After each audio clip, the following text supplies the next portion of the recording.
एक बार गौतम बुद्ध एक गांव से गुजर रहे थे। उस गांव के लोग उन्हें पसंद नहीं करते थे।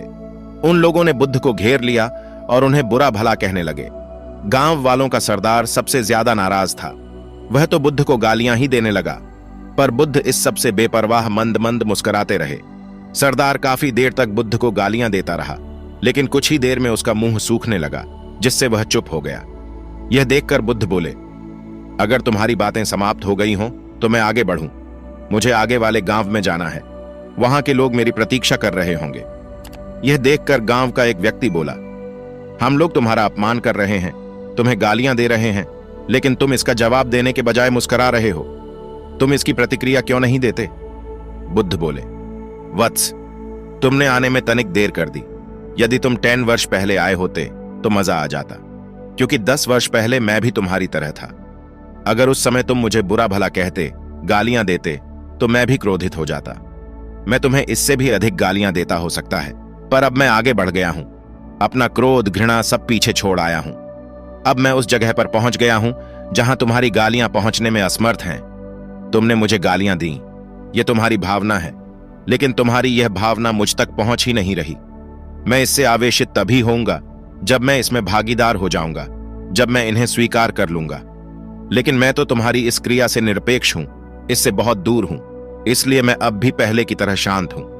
यह सुनकर सरदार बोला, अरे ऐसे कैसे? मैंने तो तुम्हें गालियां दी हैं, और वो पूरे गांव वालों के सामने दी हैं।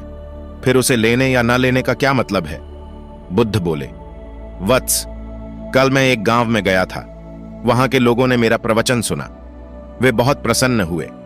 गांव का मुखिया मेरे लिए मिठाई लेकर आया और उसे खाने का आग्रह करने लगा। मैंने कहा कि मेरा पेट भरा हुआ है, इसलिए मैं इसे ग्रहण नहीं कर सकता। यह सुनकर वह व्यक्ति मिठाई वापस लेकर चला गया, क्योंकि जब तक मैं कोई चीज लूंगा ही नहीं तो कोई मुझे कैसे दे पाएगा? इसमें तो मेरी सहमति आवश्यक है ना? हां, एक व्यक्ति ने बुद्ध का समर्थन किया। बुद्ध ने पुनः पूछा, जब मैंने मिठाई लेने से मना कर दिया तो उन लोगों ने उसका क्या किया होगा?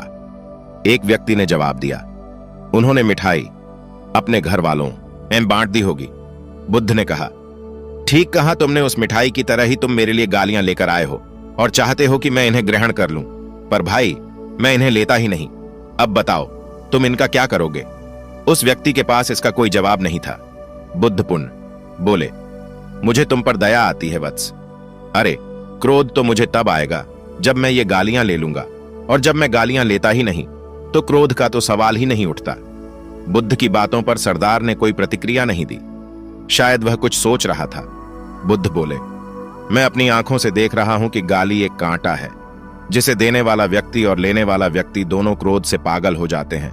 तो फिर तुम ही बताओ कि मैं आंखें रहते हुए भी कैसे कांटों पर चलूं? आंखें रहते हुए मैं कैसे गालियां ले लूं? और होश में रहते हुए मैं कैसे क्रोधित हो जाऊं? इसलिए मुझे क्षमा करो वत्स, मैं तुम्हारा उपहार ग्रहण करने में असमर्थ हूं। ऐसे कहते हुए बुद्ध ने अपने हाथ जोड़ दिए। बुद्ध की बातें सुनकर सरदार लज्जित हो गया। उसकी आंखें छलछला आईं। उसने कुछ कहना चाहा, पर उसके होठों ने कोई जवाब दन ही दिया, और जब उससे रहा नहीं गया तो वह बुद्ध के चरणों में गिर पड़ा। दोस्तों, हम में से ज्यादातर लोग यही समझते हैं कि हमारे दुखों का कारण कोई दूसरा व्यक्ति है, और जब हम ऐसा मानते हैं तो हम अपने स्वनियंत्रण की कमी और अक्षमता को अनदेखा कर रहे होते हैं। वास्तव में यह हम पर निर्भर करता है कि हम दूसरों के द्वारा प्रदान की गई नकारात्मकता को स्वीकार करते हैं या नहीं। अगर हम नकारात्मकता को स्वीकार करते हैं तो हम अपने पैरों पर कुल्हाड़ी मारते हैं, और जब हम उसे अस्वीकार कर देते हैं तो घृणा, क्रोध, हिंसा हर किसी से मुक्त हो जाते हैं। तो दोस्तों, आपको यह कहानी पसंद आई तो एक लाइक अवश्य करें, और आपको यह कहानी कैसी लगी हमें कमेंट करके जरूर बताना, और ऐसे ही और कहानी के लिए सब्सक्राइब का बटन जरूर दबाएं।